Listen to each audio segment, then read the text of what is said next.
Welcome to the deep dive. We're taking a fascinating turn today, moving beyond just the basics of oral sex. hmm Think of this as your guided journey to becoming, well, a real oral connoisseur, Yeah. all focused on boosting pleasure for everyone involved. Exactly. And you, our listener, have brought us a great resource, the best oral sex ever, his guide to going down. Right.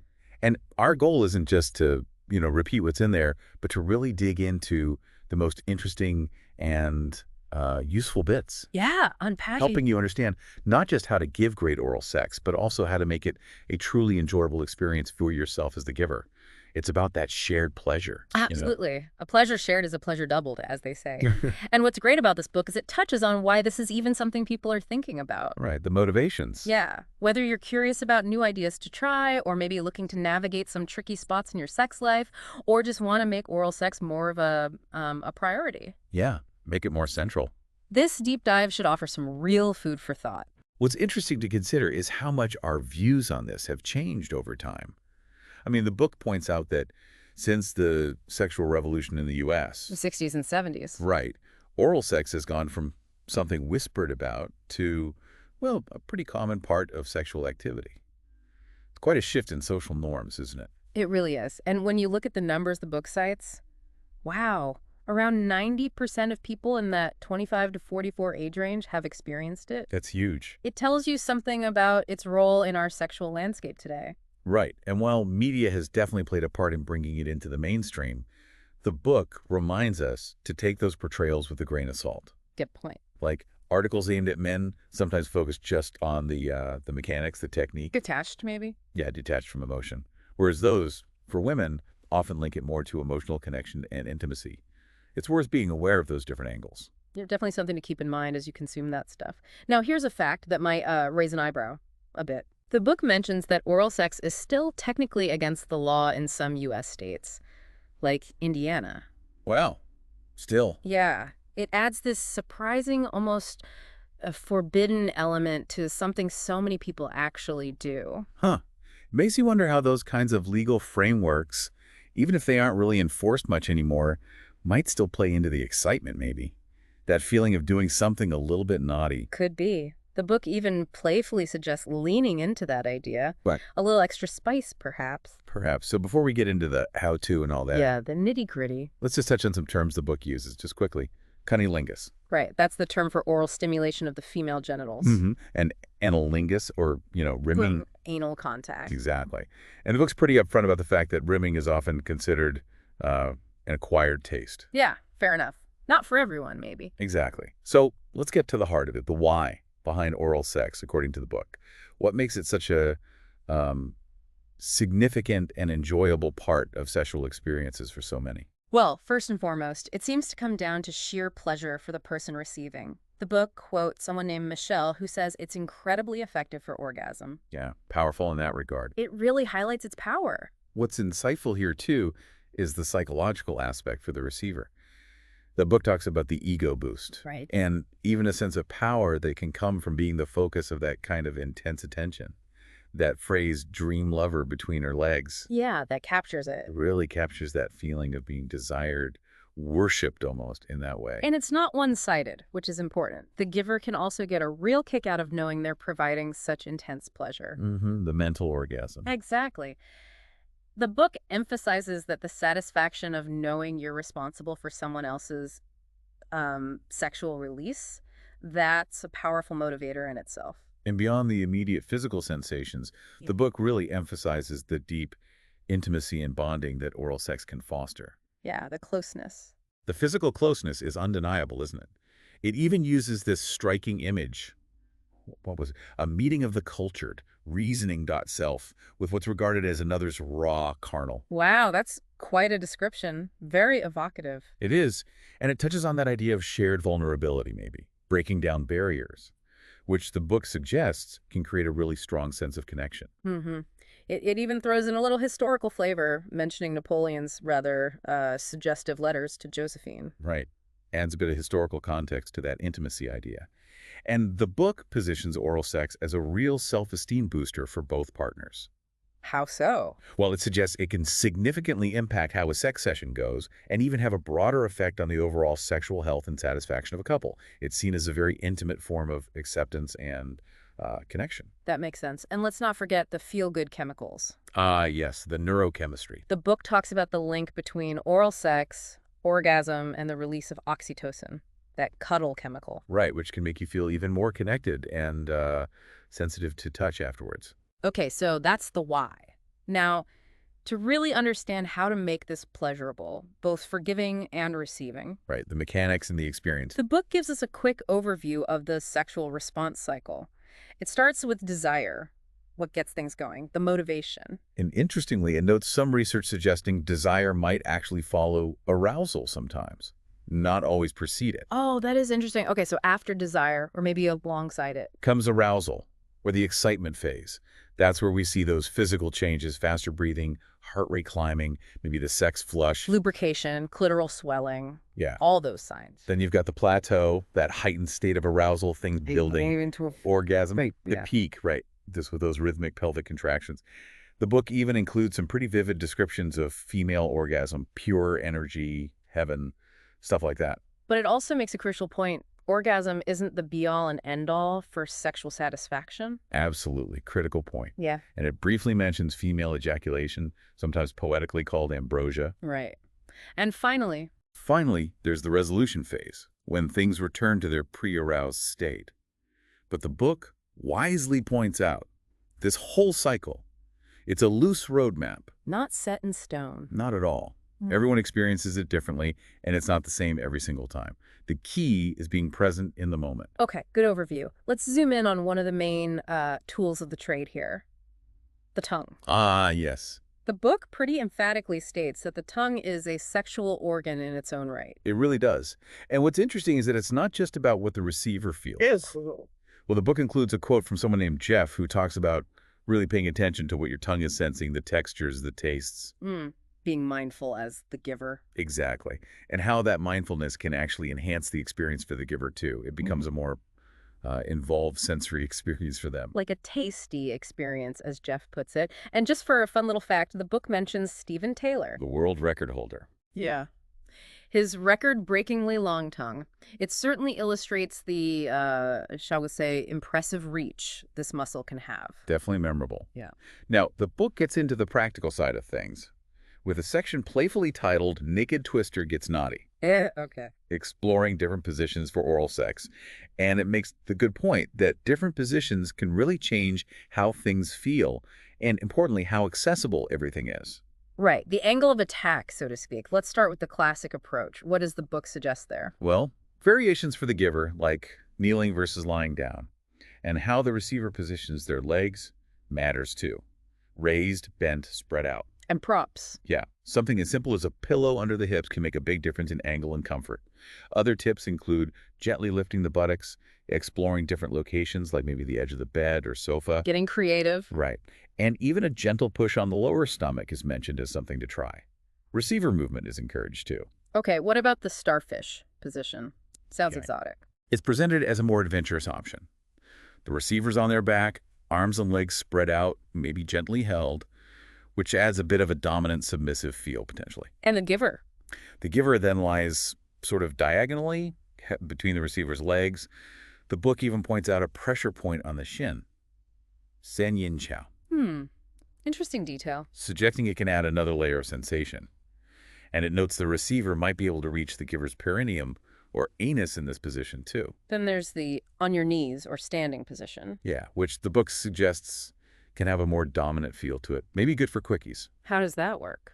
The receiver might lean against a wall or furniture for support, while the giver kneels, maybe using a pillow for comfort, and holds onto their hips or bum. Variations. You could also play with propping one of the receiver's legs up on something, or even over the giver's shoulder. Okay, face sitting. That's one people hear about. Right. The receiver straddles the giver's face, putting them in control of the pressure and movement.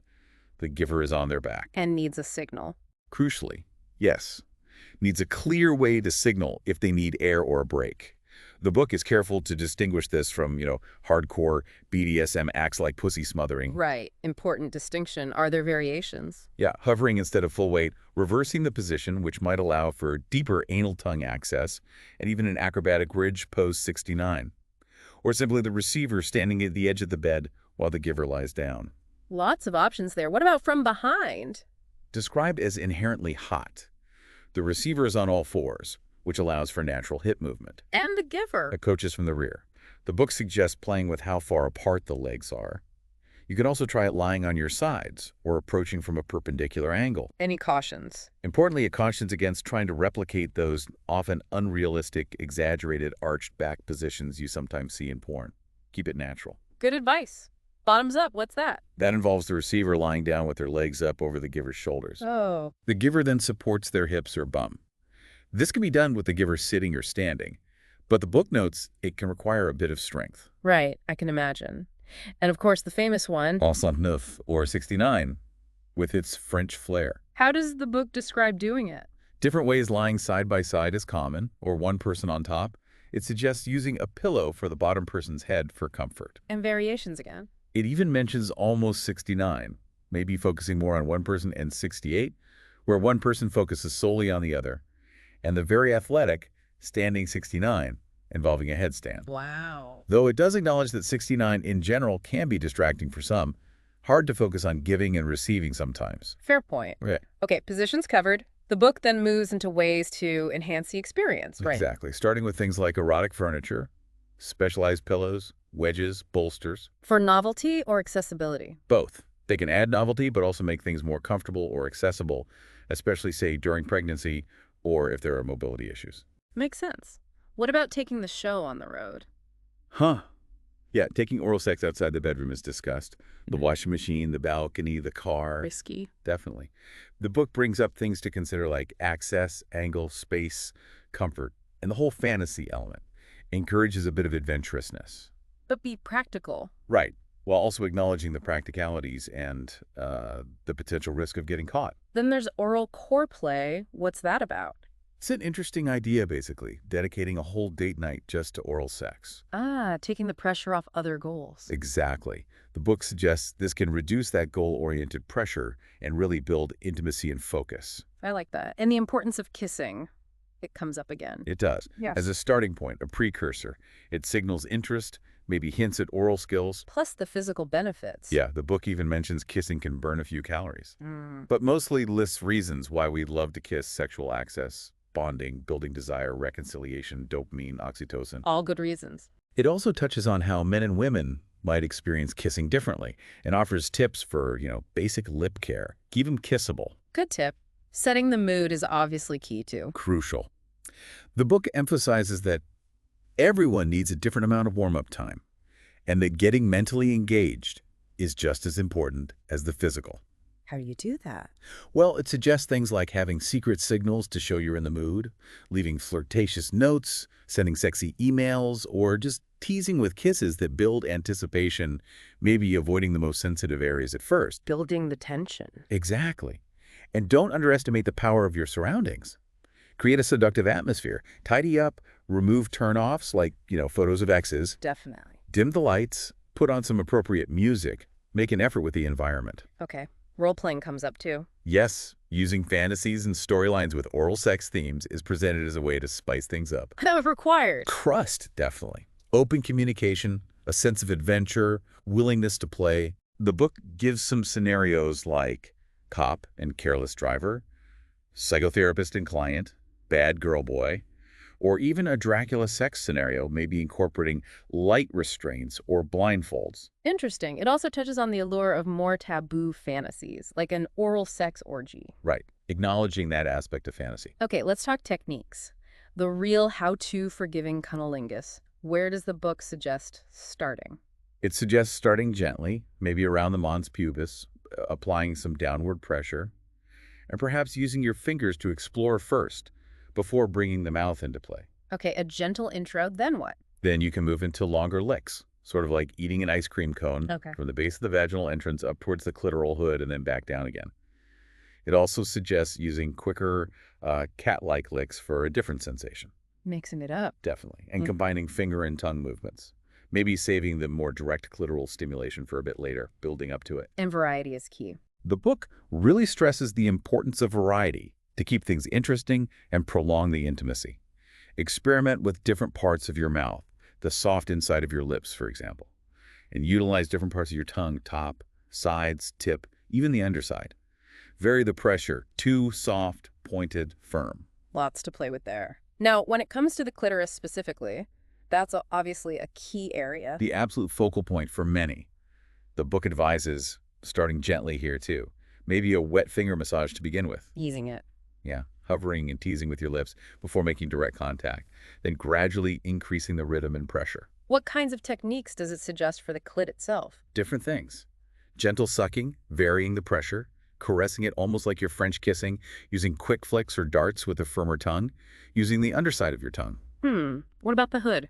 Gently pulling back the hood to stroke the clitoris directly, or using pressure on the mons pubis to help retract the hood. Okay. And using hands that came up earlier. Yes, the book encourages combining your hands with your tongue action.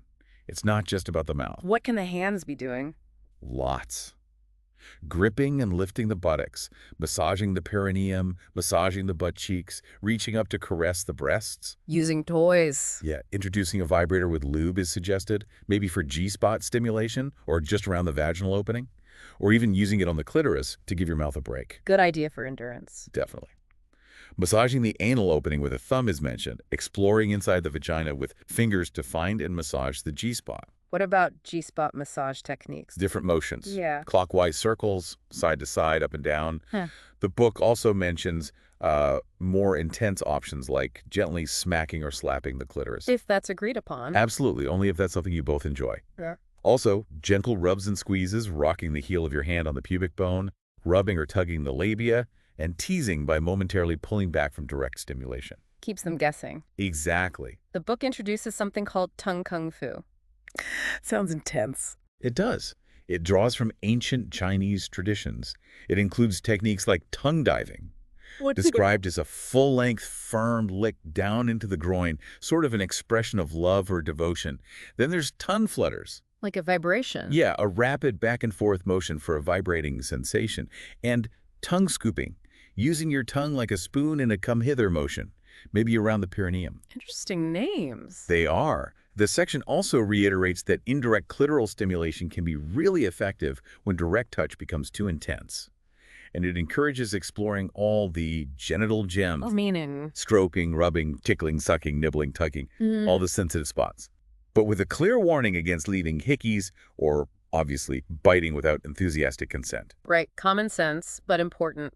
How about making giving oral sex easier on the giver? Any tips there? Yeah, the book emphasizes being open and adaptable. Tuning into your partner's sounds and body language. Are they enjoying it? If it's not obvious, maybe ask gently. And improvisation. Don't be afraid to improvise. Lick to the rhythm of music. Hum gently. Try tongue twists. Have fun with it.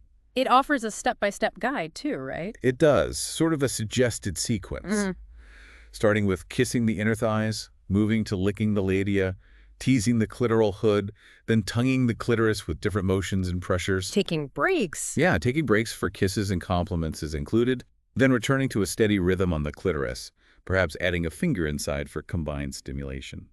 What about oral sex during pregnancy? Does the book address that? It does. It notes that increased blood flow during pregnancy can lead to heightened sensitivity. So potentially more intense. Yeah, potentially first-time orgasms or multiple orgasms for some. It might require less stimulation or maybe different techniques are needed.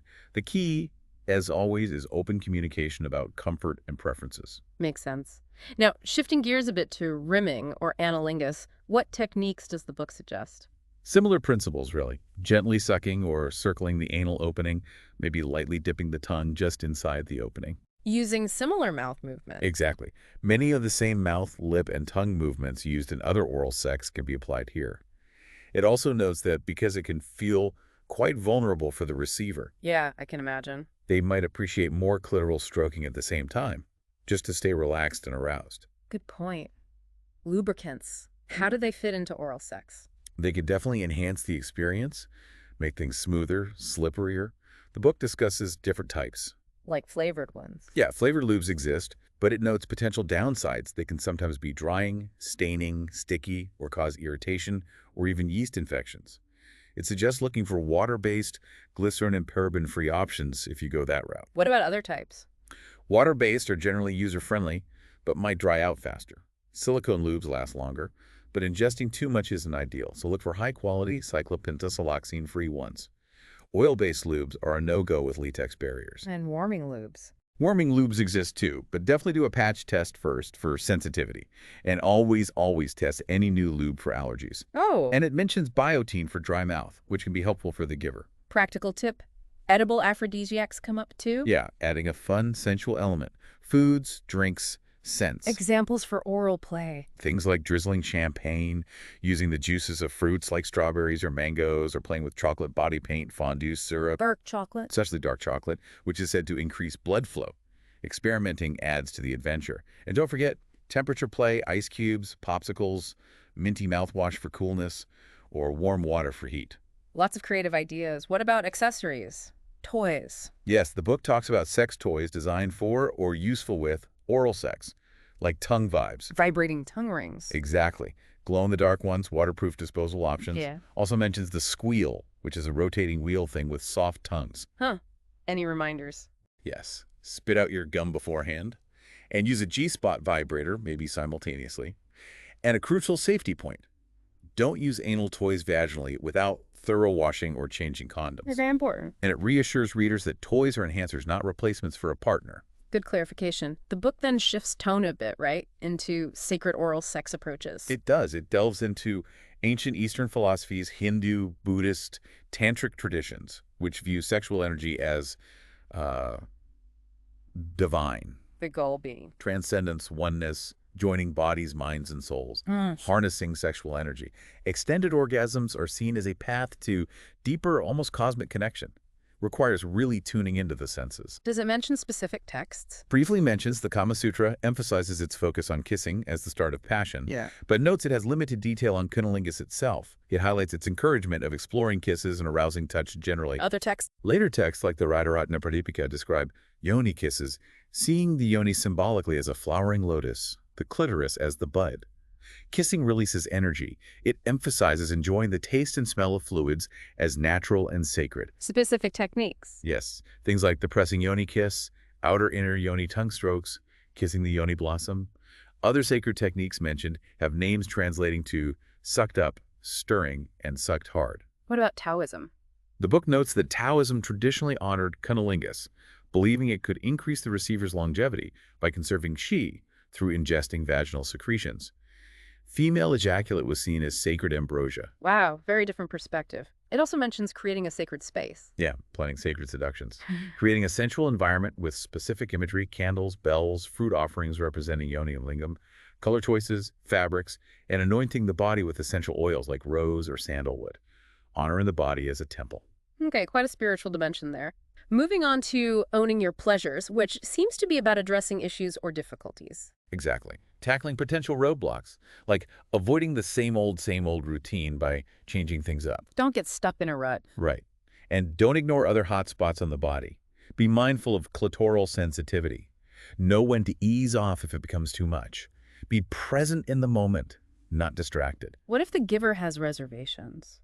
The book suggests maybe exposing them gently to media that portrays mutual pleasuring positively and highlighting the satisfaction the giver can get too. What about kissing after oral sex? That's noted as a personal preference.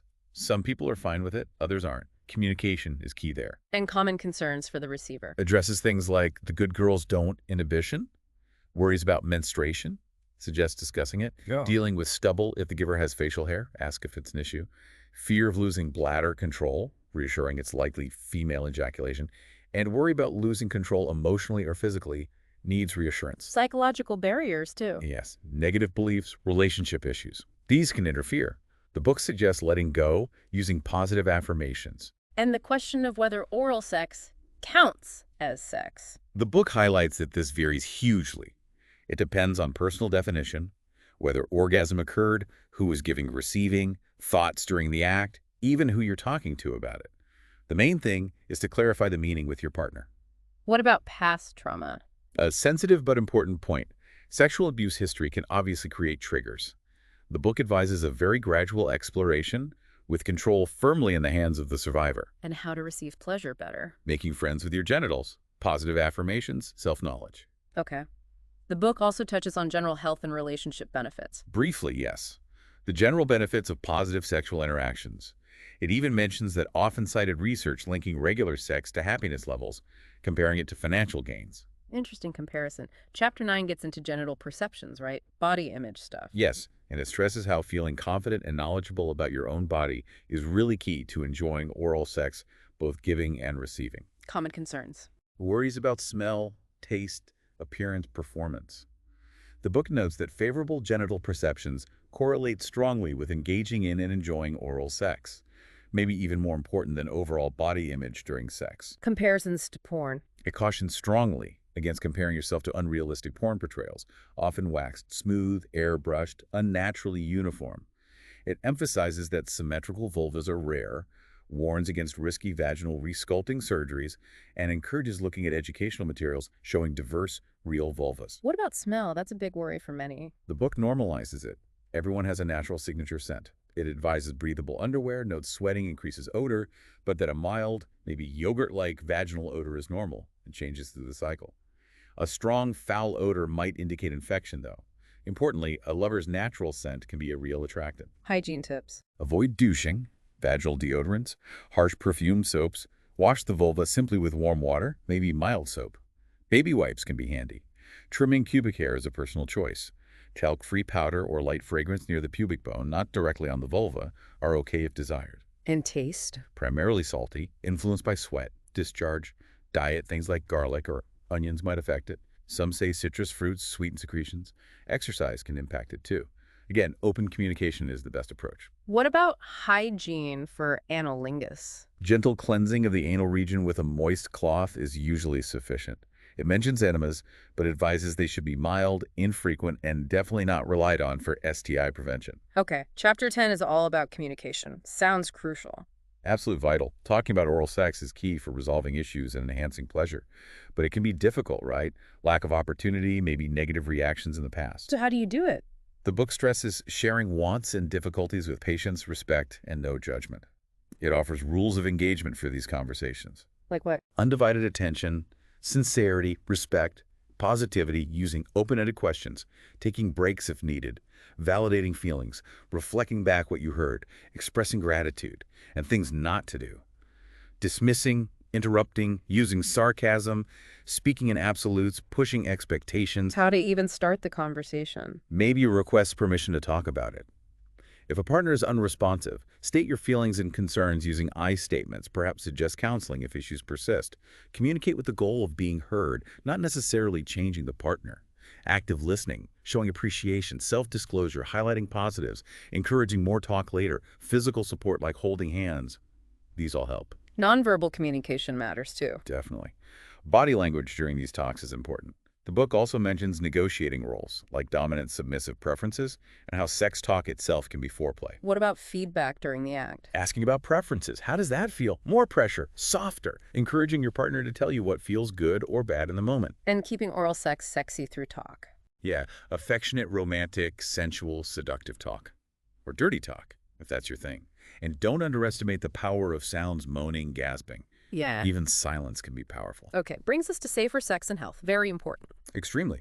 The book makes it clear STIs can be transmitted through oral sex, herpes, genital warts, HPV, scabies, lice, potentially HIV, though risk is lower than other acts, it exists, maybe slightly higher risk with dental issues, thrush. Ejaculation increases risk. Yes, ejaculation in the mouth increases infection risks significantly for certain STIs. It notes female ejaculation might also pose a theoretical threat, though less studied. Having one STI also makes you more susceptible to others. Symptoms? Can mimic common things like colds or strep throat sometimes, so you can't just guess. Testing is needed. When to abstain? If you or a partner has an active STI, abstain until it's fully treated. Both partners need testing and treatment. For viral STIs like herpes or HPV that aren't curable, safer sex practices are crucial. Open communication, limiting partners, regular checkups are vital, especially since many STIs have no symptoms. What are the tools for safer oral sex? Birth control doesn't protect against STIs, obviously. So condoms, male or female, dental dams, even latex gloves or finger cots. They need to be used consistently and correctly. Latex is generally best, polyurethane if there's a latex allergy. And remember, no oil-based lubes with latex. Dental dams. Tell us more. They're thin, square barriers, usually latex, placed over the vulva or anus for oral sex. Specific brands exist. If you can't get one, the book suggests alternatives like cutting up a condom or a latex glove, or even using non-microwavable plastic wrap in a pinch. How you use them. Ensure it covers the whole area, hold the edges down, maybe use flavored lube on the giver's side, water-based or silicone lube on the receiver's side for sensation. Single use only. And caution, if the giver has braces, they could potentially tear the dam. Gloves and finger cots. Good protection if there are cuts on the hands. Provide a smooth touch, easy cleanup. Oral piercing. Avoid oral sex and open mouth kissing for about 6 weeks while they heal to prevent infection. How to talk about sexual health with a partner. Get informed yourself first. Know your body. Confide in a health professional if needed. Choose a neutral time and place. Be open-minded. Create a game plan together for protection. Emphasize communication, trust, and care for each other. What about testing?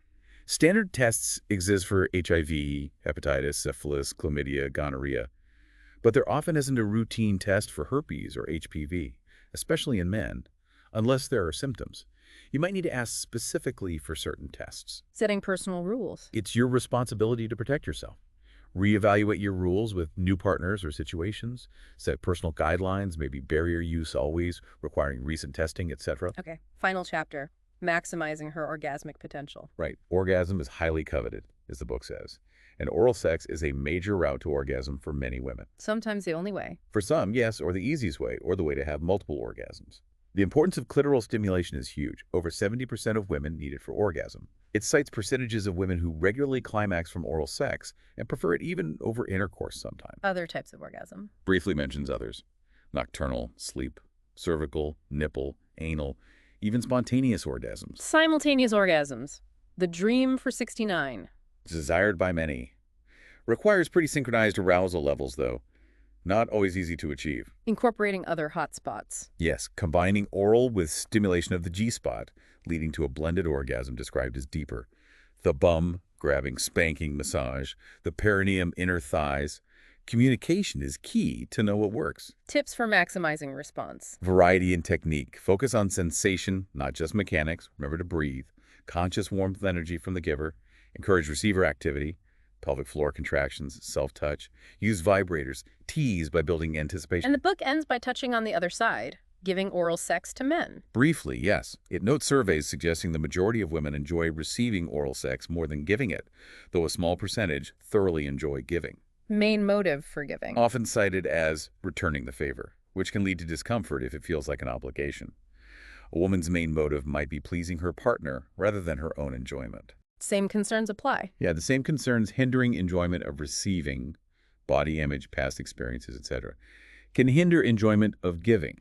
It circles back to the importance of mutual pleasuring and a balanced 50-50 attitude in healthy relationships. It also includes a glossary and resources. Yes, a glossary of relevant terms and a list of resources, websites like CDC, Go Ask Alice, SEATS, and further reading suggestions on topics like female ejaculation, fantasy, G-spot, Kama Sutra, communication, sex therapy, toys, health, Tantra, and even instructional DVDs. So as we wrap up this deep dive into your chosen source, the best oral sex ever, you should now have, well, a much richer understanding, moving way beyond the basics. Yeah, our goal was really to give you a more nuanced perspective, hopefully helping to enhance pleasure for everyone involved in your life. We've explored, gosh, everything from its changing social status and those surprising legal quirks. Right, to a really wide range of techniques, positions, the crucial psychological elements, those essential safer sex practices we just covered. And how to really focus on maximizing orgasmic potential for her. We hope you'll think about the balance of giving and receiving in your own relationships, the absolute necessity of open, honest communication with your partner. And see it as an ongoing, maybe exciting journey of discovering what brings you both the most pleasure. It's not static, right? Not at all. And that brings us to our final thought for you to mull over. How might this deeper understanding of the many physical, emotional, and even spiritual facets of oral sex transform the intimacy and connection in your relationships? Yeah, what's one small but maybe significant thing you've heard today, inspired by this deep dive that you might be inspired to explore further? Something to think about.